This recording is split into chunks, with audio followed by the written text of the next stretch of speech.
Boom. All right. So a lot of people, this has come up 1,000 times. I feel like maybe 1,000 is a little exaggerated, but it's come up a lot of times lately, which is talking to people who want to create content online. They want to put out stuff on social media for others, and then they get scared of it. They're like, oh, but like, how does my hair look? And what if I sound weird? And what if I don't look cool? And all that stuff. All of that is a complete waste of your time, waste of your energy. And the way that you get around all of that is very, very simple. The way that you get around it is you just focus on serving people. Think about when you're creating content, you're doing that to help some other person out there solve a problem that they're facing. Right? There's something that you have the solution to. You have solved the problem. You figure out how to go from A to B, from a pain state, a problem state, into a solution state, a pleasure state. You've figured out how to get people help, right? Whether it's being overweight or out of shape, or it's not having clients and to getting clients, or it's being stressed and anxious to finding inner peace, or being sick to getting healthy, like whatever it is that you help people with, that's what you do with your content. So if you're willing to put yourself out there and look silly and look stupid and sometimes not have all your shit together in the service of serving those people, then you're doing good work.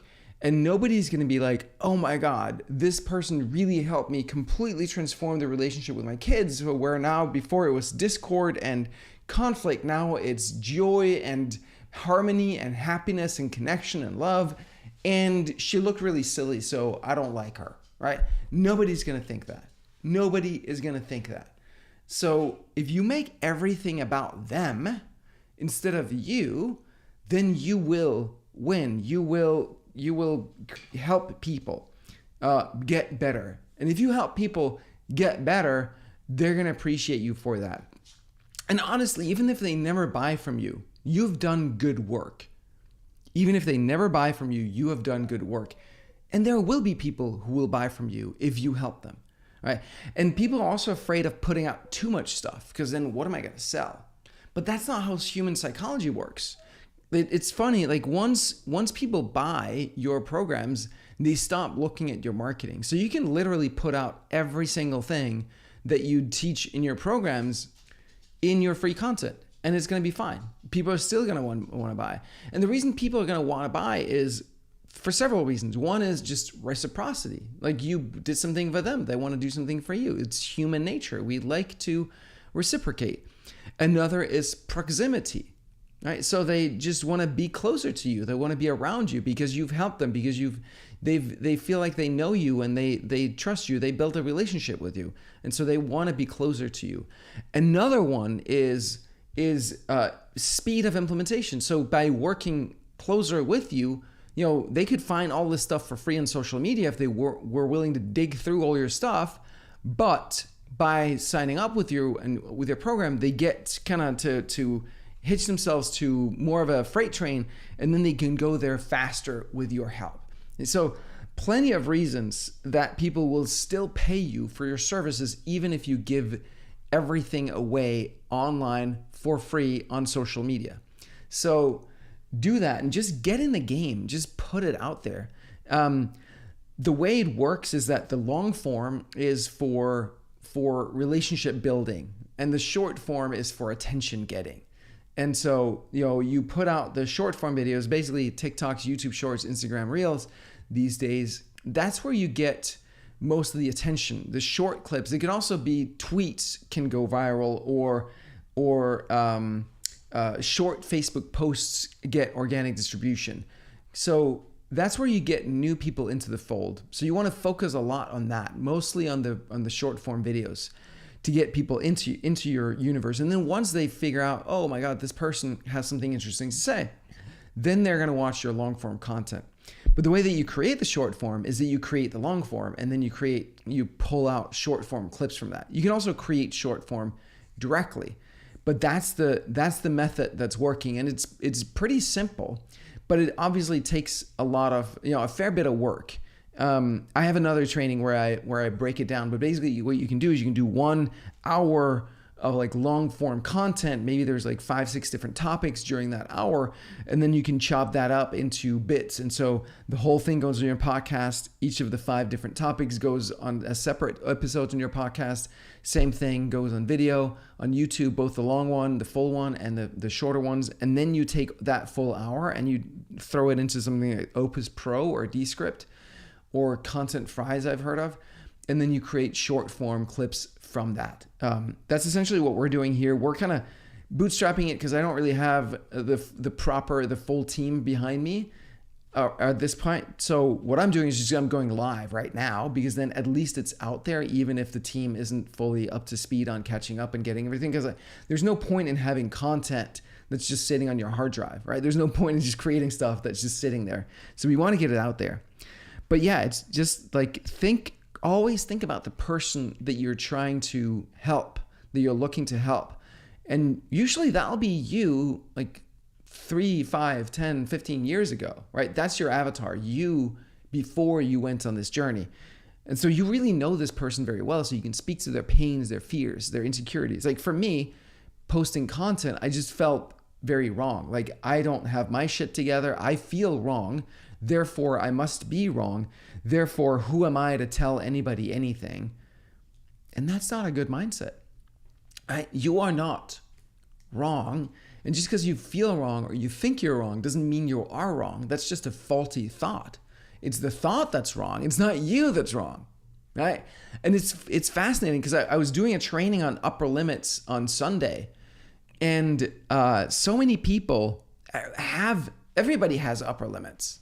Upper limits is when things get too good and you feel too happy and successful, you do something to bring you down a notch. And the upper limit is the why you do it. Why do you feel the need to bring yourself down when you're up, when you're getting up? It's really crazy. Like, you probably heard this before, that lottery winners within 2 years, or I should look up the actual stats because I'm just talking anecdotes here, but we all know it's true intuitively. Lottery winners within 2 years, they're usually back, almost all of them are back to where they started financially. Like they've blown all the money, and chances are in the process of doing that, they've also destroyed their families and their friendships and their other relationships, right? Because they go blow it all on hookers and cocaine or something, right? Which maybe your wife isn't too happy with, or you blow it, or you like all your friends start asking you for money and you give them money or lend them money and they realize that they couldn't be trusted with it, or you don't and they hate you for it or something, right? So like it will actually destroy people's lives. It's really fascinating when you think about it, because there's been this war on poverty in this country, in the US, for decades.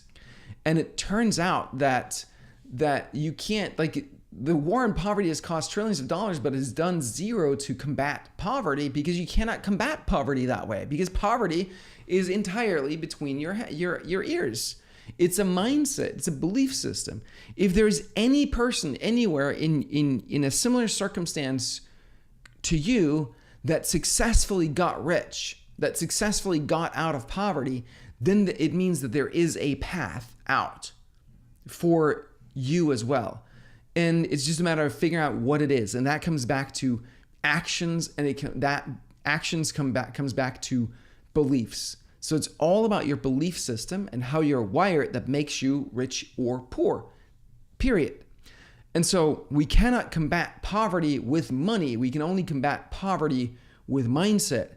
And the best thing you can do for people who are poor is to not be one of them. For you to figure out how to not be poor, and then teach them how to not be poor. Teach them the mindset. Teach them the mindset. Teach them what you learned, what you overcame in the process of figuring out how to not be poor. That's how you do it. Anyway, so I forgot how we got into the poverty stuff, but yeah, the upper limits, content, upper limits. I totally forgot how I got into this, but upper limits is massive. I was teaching that on Sunday. I know I mentioned that. I forget why I mentioned that, but I remember talking about teaching that on Sunday, and everybody has upper limits. Everybody has this feeling that we're broken in some way or flawed. Not everybody has that, but okay, yeah, this is, now I'm remembering. I'm remembering. All right. So it's because I was sharing about me feeling wrong. And so that would hold me back from creating content because like I feel wrong. So who am I to say this? And also like sometimes the energy of feeling wrong would come out in the content and it's not so good. Like it's like, yeah, it came from a place of I'm wrong. And like, if I can look really cool or do some shit here, I can feel less wrong. Like, again, that's like ego. It's making it about me, not intentionally. And I'm not saying you make it intentionally about you, but it's a trap that we easily fall into. So but when I did this training on upper limits on Sunday, there's 4 main buckets of reasons why people feel like they don't deserve more happiness, success, feelings, good feelings in their bodies, health, wealth, relationships, love, all the things that we want. It is A, that you feel like you're a burden, like and being more successful with it would be a bigger burden. It's B, that you feel that it would be disloyal to your roots in some way if you were successful. Number 3 is the fear of outshining, being brighter than someone else. And number 4 is feeling fundamentally flawed or broken. There's something fundamentally flawed or broken about me, and because of that, I cannot be successful or happy, or I don't deserve to be successful or happy. And when I asked people on the training which one of those 4 resonated the most with them, by far, feeling fundamentally flawed and broken was the number one. The number one. Think about that. Think about that. So many people go around feeling flawed or broken. I wish that in some ways, I wish that there was like complete transparency. We could all just read minds and we would see what was really going on inside of other people's heads. Because then we would be able to see that it's all the same shit. We're all feeling flawed or broken or afraid of outshining or afraid of being too much or too little. Afraid of being a burden to other people. Like it's all the same shit that we all suffer with. And so if we could all see, oh my God, me feeling broken, everybody else feels broken. Everybody else feels broken, or almost everybody else. And I was like, oh shit, it's not me, right? It's not me that's broken. It's just my thinking that's broken. It's not just me, my thinking. It's everybody's thinking that's broken. So maybe just give yourselves a pass. Like, yeah, I'm not broken. Just because I have that thought doesn't mean I'm broken. And the thought can do whatever it wants because I'm not buying into it, because I'm not believing this whole myth, this whole story that I'm broken, that there's anything wrong with me. I don't buy that. So back to the content. Go create content for people that helps them overcome a problem that they're facing. And do that for free as much as you humanly can, right?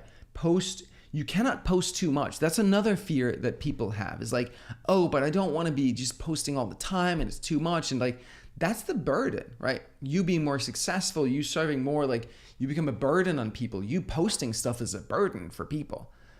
Trust me, the internet pipes can handle the traffic. Facebook and Instagram and TikTok and whoever else, they can handle the content and the traffic. They've got the servers and the storage devices, the hard drives and whatnot to store this data. It's going to be fine. It's going to be fine, right? And that's probably not your concern. Your concern is probably more that you're going to show up in people's feeds a lot and that they're going to be like, oh, what's this person? And so they're judging you for doing it, right? You're taking up too much space here. And there's no such thing. There's no such thing. Like there's an infinite amount of space. You can post as much as you want, and not everybody's going to see everything you do, right? People are not on the damn app the whole time, right? Not everybody's going to see what you do, what you post. But if you don't post a lot, then you don't get a lot of at-bats. You don't get a lot of chances to get in front of people. So you want to post a ton, as much as you can. 3 times a day, 5 times a day, 10 times a day, per app, per format, right? 10 stories, 10 reels, 10 posts on Instagram, 10 text posts, 10 long form posts, 10 video posts, some short form videos, long form videos on Twitter. Like, post all of it all the time. Post a lot, because that's what gets you in front of people. And when you are in front of people, you can actually impact them. You can actually change their lives. You can actually make a difference. And if you change enough other people's lives, your life is going to be changed. That's the mechanism. That's the logic. Zig Ziglar said, you can have anything you want in life if you help enough other people get what they want. That's what it's all about. It's all about getting what we want. It's about helping other people get what they want so you can get what you want. And then kind of the spiritual thing comes in. Well, like, oh, wanting is wrong. No, wanting is not wrong.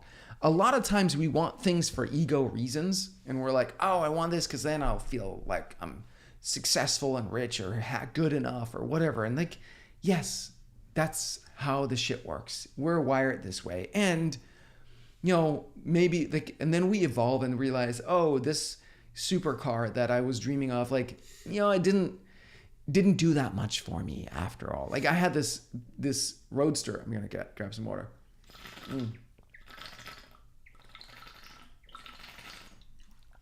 Stay hydrated, folks. By the way, these bottles, it's called Purist. If you can see it. Supposed to be really good because it's metal, but it's covered inside with a thin layer of glass, which means that you don't get actually metal in your body when you drink the water. Glass is best, cleanest, not plastic, not metal. Glass is the best material for your water, but it's, you know, it breaks. So they put it inside of a metal bottle, but covered it with the glass so that it is safe for you. So you don't get metals in your body, because you don't want metals in your body. Trust me. Yeah, there's this car that I desperately wanted for 10 years. It was a BMW. Originally it was a Z3, then they upgraded it to be the Z4, and it's just like this cool ass roadster. And I dreamt about it because the company I worked for in 2001 had one for like as a company car, and then you could borrow it, and I would borrow it from sometimes and go racing up and down California's Highway 1, and I was like late 20s or something, and I felt like on top of the world. It was like, oh my God, this is I'm the shit. I got this like car, it drives so fast, it's so cool, right? And then I moved back to Denmark, and in Denmark, cars are crazy expensive, right? Yeah, like 3x what they cost in the US, if not more. Ridiculous.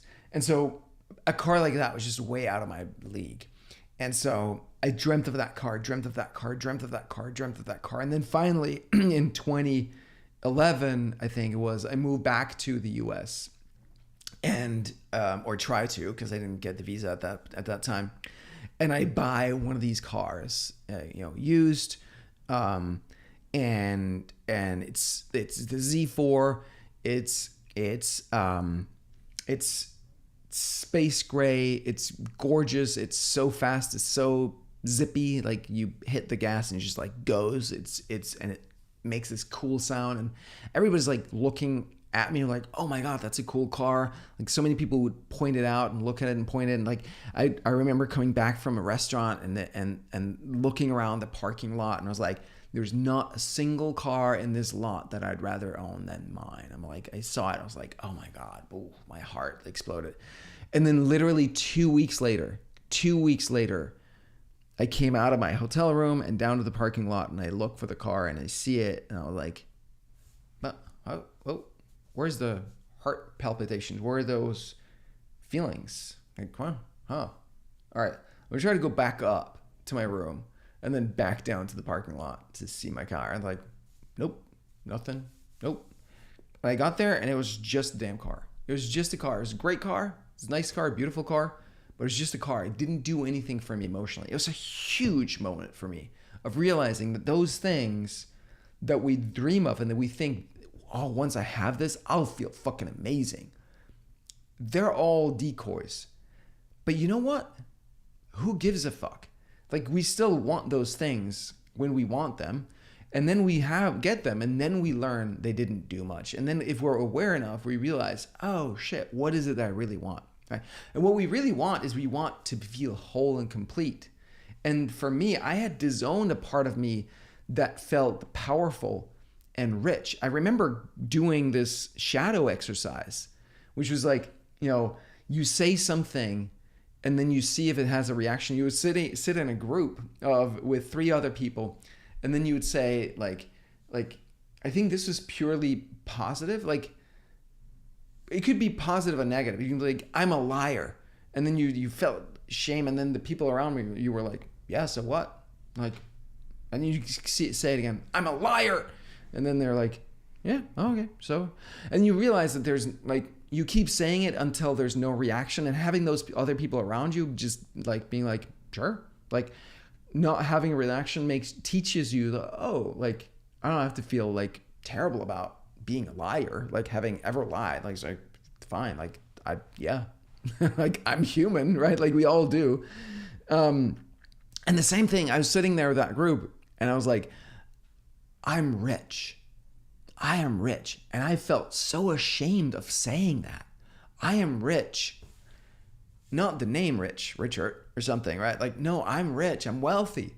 And I was like, no, don't. Nobody can see that. Like, I don't want to be rich and wealthy. I had all this programming that said, if you're wealthy, if you're rich, you're a jerk. You're an idiot. You're cold-hearted. You're uncaring. Because I felt like my family was kind of cold. And when I went to my friends' families and they were a lot poorer, there was like a lot more warmth. And I actually, like literally, I grew up in a very wealthy suburb, and all the families, all the homes of my friends as well, it felt cold, emotionally cold. And then when I moved to another part of the country where people were a lot poorer, there was a lot more warmth and love. So I really associate it in my mind that poor people are warm and rich people are cold. And it's not true. I think there might be a correlation, but it doesn't mean that I have to be cold because I'm rich. But that was the programming, and I didn't want to be cold either. So I guess I had a shadow on that too. But sitting in that room and be like, I'm rich. And then people are like, sure, yeah, great, awesome, yeah.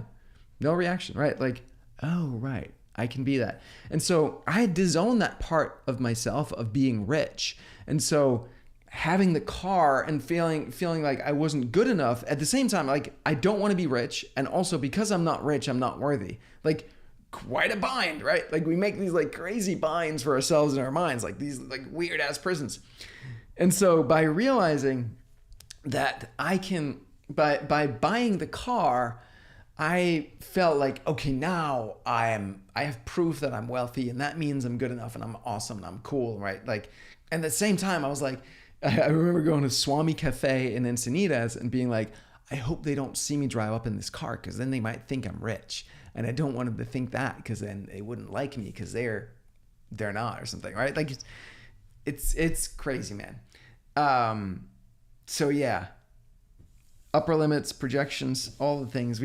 This went like in all kinds of directions. So why was it talking about the car?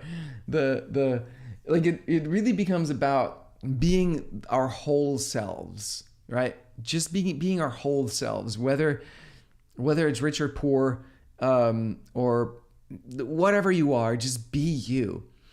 And in social media, really just be you more, right? Be exaggerated a little bit, like play with it, allow yourself to play all out and just like, give it all you got. Like give it all of your personality, because that's going to attract the people who like you and repel the people who are not going to like you. And you don't want to do business with those people. You don't want to do business with people who are not going to like you. Like, why would you do that, right?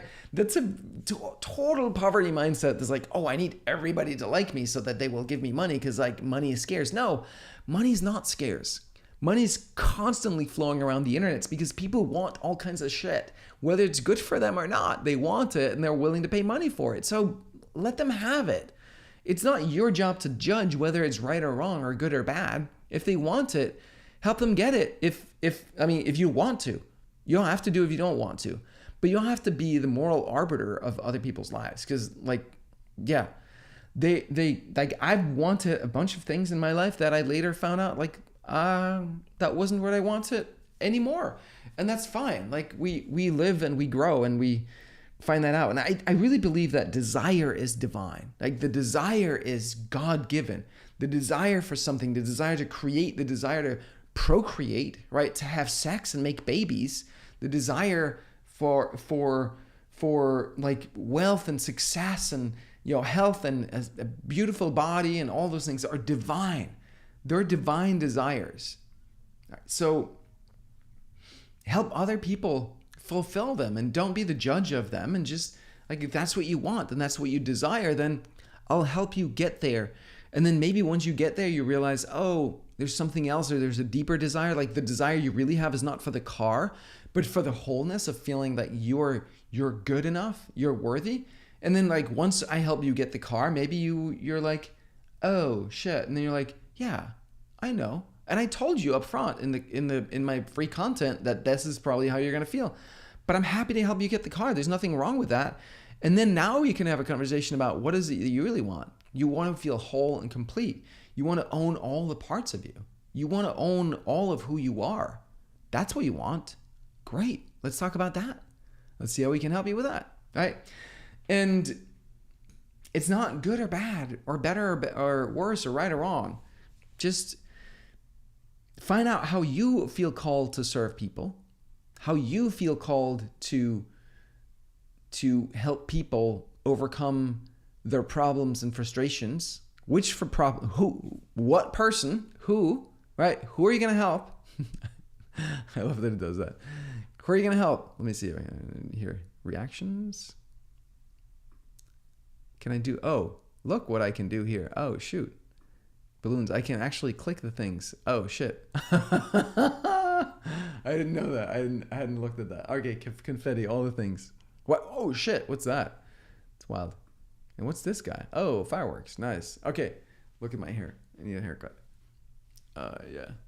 I stopped using product in my hair, and it's actually really nice. It's I don't know if my hair has matured a little bit. It works better now. It used to be like without, still kind of like that a little bit, but not quite. Anyway, what the hell was I talking about? BU1, help them get what they want. I don't know. I completely lost track here with all the reactions. So yeah,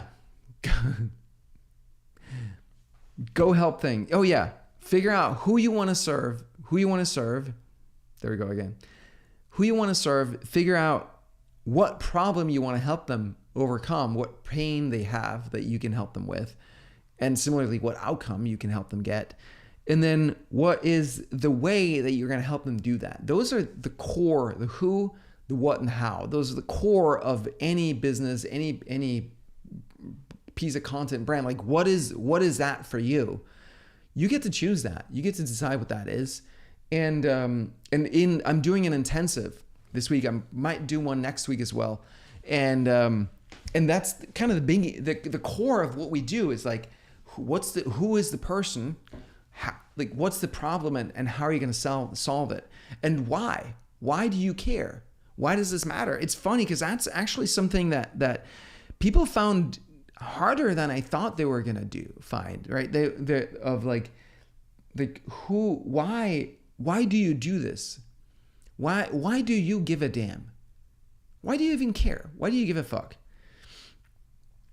And for me, like what gets you out of bed in the morning?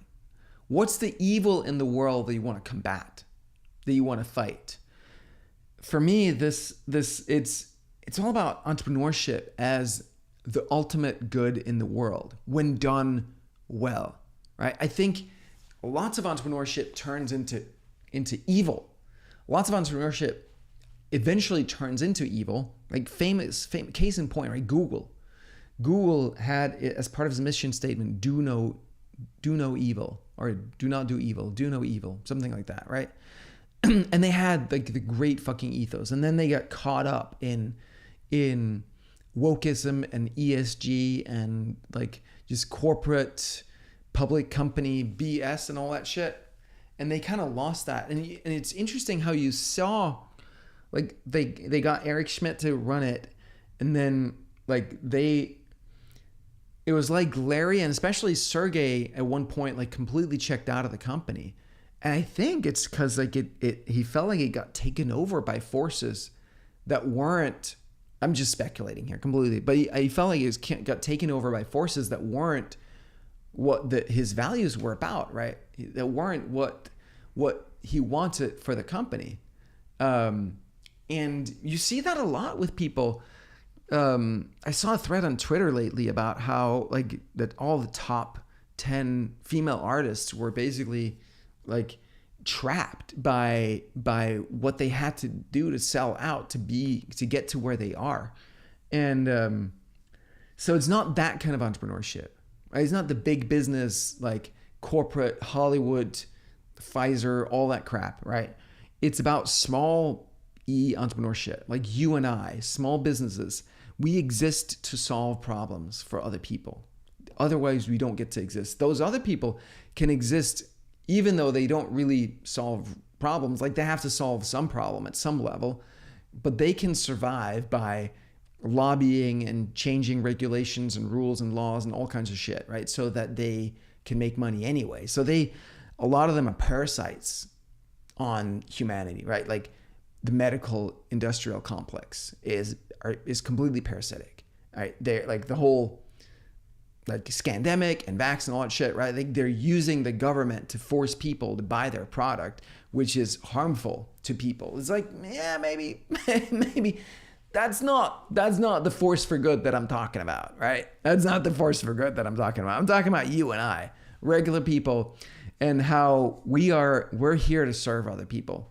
And that's why I do what I do, is to help entrepreneurs, small E entrepreneurs, do their work in the world. And what I know is that they need strategies, they need systems, they need to know what to do.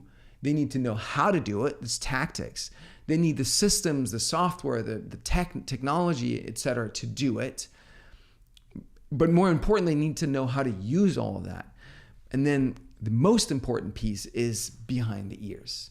That's the most critical piece to succeeding with your business. And the more that you succeed, the more you serve other people, the more good you do in the world.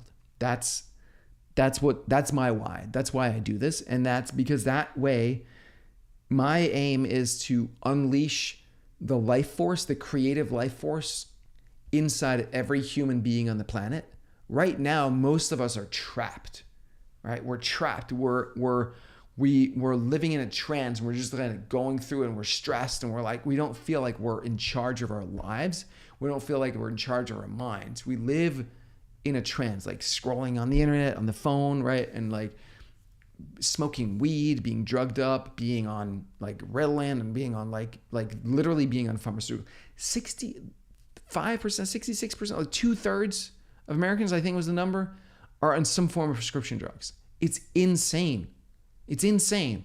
The more medicine, the more US spends almost $3 trillion on medical, on the medical healthcare on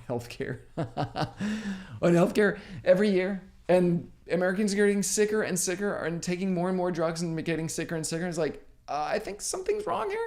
I think something's off a little bit, right? Maybe, I don't know. So yeah. So where was I? Shit. So yeah, small E's. Yes, our creative life force is trapped by false beliefs primarily, right? We think we have to be someone other than who we are, right? I think a lot of us grow up and we're like year 0 to 1, dopamine, we're getting all our needs met. Like maybe like we're not super happy all the time, but like generally, yeah. Then 1 to 2, we start to get into trouble. Our parents are like, oh, don't do that. Stop, don't do that. Like we don't, I can't have like, and then we're like, oh shit, shame. Like I did like dopamine, noradrenaline, dopamine, yay, explore. Oh, this is cool. This is fun. Like the stove, the staircase, whatever. Like parent goes, no, stop. Right. You can feel their anxiety, right? Their fear. And then you're like, then noradrenaline, you're like, shit, oh fuck, what did I do? I'm wrong. And then if we don't get caught in that moment and get love and get comfort and get back to dopamine, we learn, shit, I'm wrong. Not what I did was wrong, but I'm wrong. I'm wrong. There's something wrong with me. Fundamentally flawed, right? I am wrong. And then we grow up constantly searching for, who do I have to be loved, rather than who am I, and just be that. We learn, no, who do I have to become? How do I have to behave? How do I have to act in order to be loved so I can be safe? As a kid, if we don't have our parents' love and care, we're not safe. And we know that we need touch and that like right brain to right brain contact and love, and we need that a lot more than we need food. Way more. And so if we didn't get that, we figure out who we need to become in order to be that. It's like when you have a plant in the window, right? It's going to grow towards the light. It's going to grow bigger on that side. So you have to turn it every once in a while so it can grow evenly, right? It's the same with us as kids. We're like, oh, this is when I do this, I get love, I get praise, I get attention even sometimes if it's negative attention is better than no attention, right? And you're like, okay, so I'm going to start doing that and behave that way, even though like I am something different. But we, like from a young age, most of us learn to override our inner sense of right or wrong, or who we are, right? It's like we have a parent who's like, smack, I'm only doing this because I love you. Oh, that's what love is. It doesn't kind of feel like love, but I guess I'm just wrong. Maybe I should just update my mindset around my belief system around what love feels like, right? Obviously, none of this is conscious, but it happens. And this is what we need to unravel after. And so the whole journey back to ourselves, back to who we truly are. I believe that when we are resting in the truth of our being, in our soul, our spirit, and we allow that to translate, like it comes literally from our root, our genitals is where the pelvic floor is the seat of the human life force, and it's flows up through our bodies and gets expression out into the world through like our we can speak and we can use our hands and arms and legs and whatnot. It gets expression outward, our life force, and when that's free, then we're naturally healthy. Right? Disease comes from all this tension, all this like, oh, I have to be this way. And it's like, oh, that's like really like you get all this tension in the body and like in the stress and mental, all that stuff that starts to manifest as disease. And we use all this energy to try to not be who we are, to try to be something different. It consumes a truck ton of energy. And then we get lethargic and we get chronic fatigue syndrome and autoimmune issues and all these different things. Like the immune system gets lower, and then these viruses and bacteria can take root in our bodies, and the toxins and the environments, all these things, right? So the more that we are just truly who we are, and we relax in that, and we just enjoy that, we rejoice in that, and we allow that energy to express outward. Just like look at a child that's playing, right? Look at a kid that's like the joy of movement, the joy of just being, of like discovering your hands and like look, like whoa, like look at those, like oh my god, like it's incredible. Like children show us so much of what we have lost as adults, and the more that we live in that human life force, the healthier, happier we are, the more good we're going to do in the world. And then entrepreneurship is just the extension of that. It's just putting some structure around it. Maybe a little bit of team, maybe, or a lot of team, some products, some offers, some money changing hands, all of that stuff, so that we can express that life force outwardly in ways that serve other people. I believe that we're naturally wired to want to serve other people. That's what makes us happy. When we're unhappy, unhappiness is always when you're focused on yourself. Right? You're always unhappy when your focus is on you. And there's beautiful things about having focus on you, but not if you're doing it from like a repetitive victim mindset. Then it's harmful. And the best way to get out of that is to focus on other people.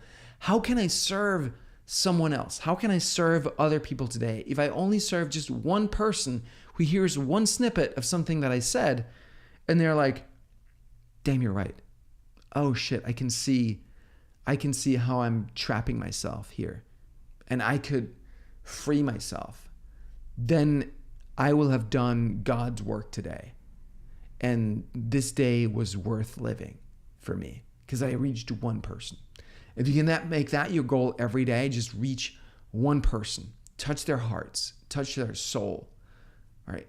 Then it'll have been a good day. And if every day is a good day, you're living a good fucking life. All right? It's not more complicated than that. It's really not. So my mission, my why is to help people connect with the true seat of who they are, deep in the pelvic floor, in that felt sense of beingness in their hearts, in their guts, in the pelvic floor, and express that out in the world, and let their mind be the left brain mind be the tool that helps them, that gives the structure so that they can do that, versus what it is for most of us, which is a prison, right? It's like, look, mom, look, dad, you no longer have to punish me because now I punish myself, right? We've become so good at punishing ourselves, at restricting who we allow ourselves to be, at limiting ourselves, our beings, because we've disowned a part of us, because we've made ourselves wrong. We now do it automatically. We don't need anyone to do it. And then maybe we see something on social media or hear something in the news, or our spouse says something and that like triggers it, and then we're like, oh yeah, that's right, I'm wrong, I'm bad. And I want to free people from that, because I really believe that is the path. That is the path, I think, to joy and happiness and prosperity. I believe that is possible within our lifetimes if we want it enough. If enough people want it enough, we can make that our reality.